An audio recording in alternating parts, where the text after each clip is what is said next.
नमस्कार दोस्तों, कैसे हैं आप सब लोग। आशा करता हूं अच्छे होंगे, सकुशल होंगे। तो आज हम बात करने जा रहे हैं भारतीय हिंदी जगत सिनेमा के जाने माने अभिनेता और विलन अमरीश पुरी की। आशा करता हूं आप शुरू से आखिर तक जुड़े रहेंगे और चैनल को लाइक, शेयर और सब्सक्राइब करना नहीं भूलेंगे। तो बात करते हैं शुरुआती दौर से। अमरीश लाल पुरी का जन्म पंजाब के नवा शहर में एक पंजाबी हिंदू परिवार में लाला निहाल चंद और वेद कौर के घर हुआ था। उनके 4 भाई बहन थे और बड़े भाई चमनपुरी और मदनपुरी दोनों ही अभिनेता थे और बड़ी बहन चंद्रकांता और एक छोटा भाई हरीशपुरी वह अभिनेता और गायक के.एल. सहगल के चचेरे भाई थे। पुरी ने 1967 से 2005 के बीच 450 से ज्यादा फिल्मों में काम किया, जिनमें से ज्यादातर व्यावसायिक रूप से सफल रही और वे बॉलीवुड के सबसे ज्यादा सफल खलनायकों में से एक थे। फिर भी उनके शुरुआती साल अथक संघर्ष से भरे रहे और वे लगभग 50 साल की उम्र में ही किसी फिल्म में मुख्य किरदार मुख्य खलनायक के रूप में निभाने लगे। पुरी के परिवार का कुछ फिल्मी संबंध था। भारतीय सिनेमा के अग्रदूतों में से एक गायक और अभिनेता के.एल. सहगल पुरी के पहले चचेरे भाई थे। अपने चचेरे भाई की प्रसिद्धि से प्रभावित होकर पुरी के बड़े भाई चमनपुरी और मदनपुरी 1950 के दशक में फिल्मों में अपनी किस्मत आजमाने के लिए बंबई चले गए और चरित्र अभिनेता के रूप में काम किया। पुरी भी 1950 के दशक के मध्य में अपनी किस्मत आजमाने के लिए मुंबई आए, लेकिन अपने पहले स्क्रीन टेस्ट में असफल रहे। हालांकि वह एक सरकारी संगठन कर्मचारी राज्य बीमा निगम के साथ एक स्थिर नौकरी पाने में कामयाब रहे और एक शौकिया नाटक मंडली या मंच समूह का हिस्सा बनकर अभिनय के अपने शौक को पूरा किया। उनका समूह अक्सर सत्यदेव दुबे द्वारा लिखे गए नाटकों में पृथ्वी थिएटर में प्रदर्शन करता था और वह अंततः एक मंच अभिनेता के रूप में प्रसिद्ध हो गए और यहां तक कि 1979 में संगीत नाटक अकादमी पुरस्कार भी जीता। इस थिएटर की मान्यता ने जल्द ही टेलीविजन विज्ञापनों में काम किया और अंततः 40 की अपेक्षाकृत देर की उम्र में फिल्मों में काम किया। यह 1970 के दशक की शुरुआत की बात है और अपनी पहली कुछ फिल्मों में उनके पास बोलने के लिए शायद ही कोई संवाद था, जो उल्लेखनीय है क्योंकि उनकी भारी आवाज बाद के वर्षों में उनकी प्रसिद्धि का स्रोत बनी है। छोटी मोटी प्रस्तुतियां अभी भी एक शौक मानी जाती थी क्योंकि उन्होंने अपने परिवार की मदद करने के लिए अपनी सरकारी नौकरी जारी रखी थी। 1970 के दशक के दौरान पुरी ने सहायक भूमिकाओं में काम किया, आमतौर पर मुख्य खलनायक के गुर्गे के रूप में। सुपरहिट फिल्म हम 5 1980 पहली फिल्म थी जिसमें उन्होंने मुख्य खलनायक की भूमिका निभाई थी। इस फिल्म में उनके अभिनय, व्यक्तित्व और आवाज सभी को देखा गया, उनकी सराहना की गई। उसके बाद उन्हें अन्य फिल्मों में मुख्य खलनायक के रूप में लिया जाने लगा। पुरी ने हिंदी, कन्नड़, मराठी, पंजाबी, मलयालम, तेलुगु, तमिल और यहां तक कि हॉलीवुड फिल्मों में भी काम किया है। 1982 में पुरी ने सुभाष घई की सुपरहिट फिल्म विधाता में मुख्य खलनायक जगावर चौधरी की भूमिका निभाई। उसी वर्ष उन्होंने फिर से दिलीप कुमार और अमिताभ बच्चन अभिनीत फिल्म शक्ति में मुख्य खलनायक जे.के. की भूमिका निभाई। इसके बाद 1983 में घई ने उन्हें फिर से हिट फिल्म हीरो में मुख्य खलनायक पाशा के रूप में कास्ट किया। पुरी ने बाद में घई की फिल्मों में नियमित रूप से अभिनय किया और पुरी ने 1980 और 1990 के दशक में खलनायक की भूमिका में सर्वोच्च स्थान प्राप्त किया। उनकी प्रभावशाली स्क्रीन उपस्थिति और मध्यम आवाज ने उन्हें उस समय के अन्य खलनायकों के बीच अलग खड़ा कर दिया। खलनायक की भूमिकाओं में पुरी को मिस्टर इंडिया में मोगैम्बो, विधाता में जगावर चौधरी, मेरी जंग में ठकराल, त्रिदेव में भुजंग, घायल में बलवंत राय, दामिनी में बैरिस्टर चड्ढा और करण अर्जुन में ठाकुर दुर्जन सिंह के रूप में सबसे ज्यादा याद किया जाता है। चाचा 420 में उनकी हास्य भूमिका, जिसे उन्होंने कमल हासन के साथ निभाया था, को बहुत सराहा गया और 1990 के दशक से 2005 में अपनी मृत्यु तक पुरी ने कई फिल्मों में सकारात्मक सहायक भूमिकाएं भी निभाई। कुछ उल्लेखनीय फिल्में दिलवाले दुल्हनिया ले जाएंगे, फूल और कांटे, गर्दिश, परदेश, विरासत, घातक, मुझे कुछ कहना है, चाइना गेट और मेरी जंग और विरासत के लिए उन्हें फिल्म फेयर सर्वश्रेष्ठ सहायक अभिनेता के रूप में पुरस्कार भी मिला और उन्हें स्टीवन स्पीलबर्ग और जॉर्ज लुकास की Indiana Jones and the Temple of Doom 1984 में मुख्य प्रतिपक्षी मोला राम और रिचर्ड एटनबरो की गांधी 1982 में दक्षिण अफ्रीका में गांधी के मुस्लिम नियातकों और संरक्षण की भूमिका के लिए अंतर्राष्ट्रीय दर्शकों के बीच जाना जाता है।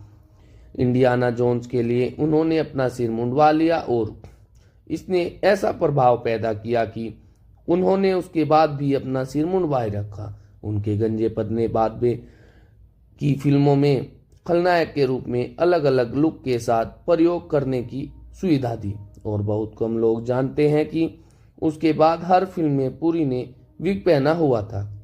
पुरी और स्पीलबर्ग के बीच बहुत अच्छा तालमेल था और स्पीलबर्ग अक्सर साक्षात्कारों में कहते थे, अमरीश पुरी मेरा पसंदीदा खलनायक है, दुनिया ने अब तक का सबसे बेहतरीन खलनायक बनाया है और कभी बनाएगा। और पुरी माइलोडिस्प्लास्टिक सिंड्रोम नामक एक दुर्लभ प्रकार के रक्त कैंसर से पीड़ित थे और 27 दिसंबर 2004 को हिंदूज अस्पताल में भर्ती होने के बाद उनकी मस्तिष्क सर्जरी की गई। उनकी स्थिति के कारण मस्तिष्क के सेरेब्रल क्षेत्र में जमा रक्त को बार बार निकालना पड़ता था और कुछ समय बाद में कोमा में चले गए। पुरी की मृत्यु 12 जनवरी 2005 को सुबह 7:30 बजे हुई। उनका पार्थिव शरीर लोगों के अंतिम दर्शन के लिए उनके निवास पर लाया गया और उनका अंतिम संस्कार 13 जनवरी 2005 को शिवाजी पार्क शमशान घाट पर किया गया।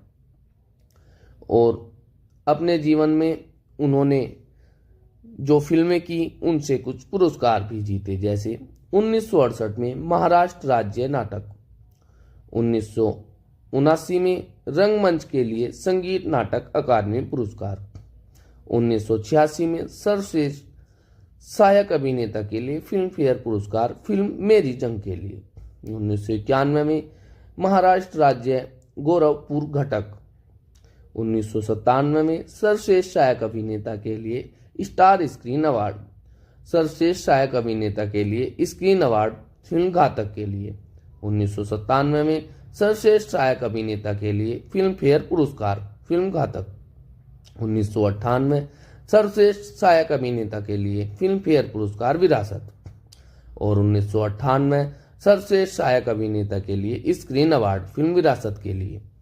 और कुछ फिल्मों के लिए वो पुरस्कार जीत नहीं पाए लेकिन उनका नामांकन जरूर हुआ, जैसे 1990 में सर्वश्रेष्ठ खलनायक के लिए फिल्म फेयर पुरस्कार फिल्म त्रिदेव के लिए, 1992 में सर्वश्रेष्ठ खलनायक के लिए फिल्म फेयर पुरस्कार फिल्म सौदागर, 1993 में सर्वश्रेष्ठ सहायक अभिनेता के लिए फिल्म फेयर पुरस्कार फिल्म मुस्कुराहट, 1993 में सर्वश्रेष्ठ खलनायक के लिए फिल्म फेयर पुरस्कार फिल्म तहलका, 1994 में सर्वश्रेष्ठ सहायक अभिनेता के लिए फिल्म फेयर पुरस्कार फिल्म गर्दिश और 1994 में सर्वश्रेष्ठ खलनायक के लिए फिल्म फेयर पुरस्कार फिल्म दामिनी, 1996 में सर्वश्रेष्ठ सहायक अभिनेता के लिए फिल्म फेयर पुरस्कार फिल्म दिलवाले दुल्हनिया ले जाएंगे और 1996 में सर्वश्रेष्ठ खलनायक के लिए फिल्म फेयर पुरस्कार फिल्म कर्ण अर्जुन और 1999 में सर्वश्रेष्ठ खलनायक के लिए फिल्म फेयर पुरस्कार फिल्म कोयला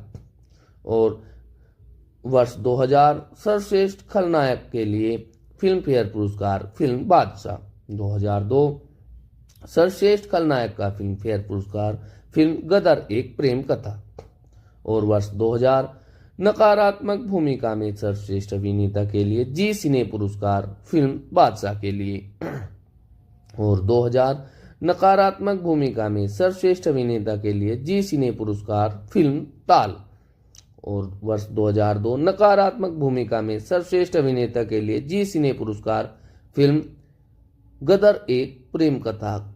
और इनके द्वारा ये कुछ नामांकन थे जो इनके द्वारा की गई फिल्मों में इनके पुरस्कारों के लिए दिए गए थे, लेकिन ये पुरस्कार यह जीत नहीं पाए। और इनके द्वारा कुछ की गई हिंदी फिल्में जैसे भाई भाई, प्रेम पुजारी, रेशमा और सेरा, शांताता कोर्ट चालू ओही, हलचल, सोने के हाथ, हिंदुस्तान की कसम और सलाखे, निशांत, डाकू, मंथन, दबी हुई आवाजें, ईमान धर्म, भूमिका, सत श्री अकाल, रंगा और राजा, पापी, ज्ञानी जी, अली बाबा, मर्जीना, कोंडूरा और हंगामा बॉम्बे स्टाइल, बैंडी, हमारे तुम्हारे, जानी दुश्मन, सामन को आने दो, नैया, लखन, चन्ना परदेसी, आक्रोश, कुर्बानी, गहराई, दोस्ताना, गांधी, विधाता, विजेता, आखिर, मसाल, बेखबर, आवाज, झूठा सच, आघात, प्यार हो गया, कांच की दीवार, मां की सौगंध, हवालात, सड़क छाप,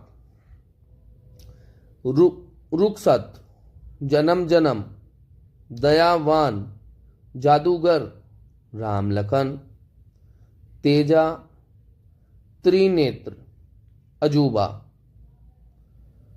बेकाबू, घटक, ढाई अक्षर प्रेम के, जाल जाल और इनके द्वारा आखिर फिल्म की गई थी किसना योद्धा कवि। और दोस्तों, यही थी भारतीय हिंदी जगत सिनेमा के जाने माने अभिनेता अमरीश पुरी की जीवनी। आशा करता हूं आप शुरू से आखिर तक जुड़े रहे होंगे। और दोस्तों, कमेंट कर जरूर बताएं आपको इनकी जीवनी कैसी लगी। और अपने दोस्तों में फेसबुक और व्हाट्सएप के माध्यम से आप जीवनी को साझा कर सकते हैं। और दोस्तों, चैनल को लाइक, शेयर और सब्सक्राइब करना ना भूलें।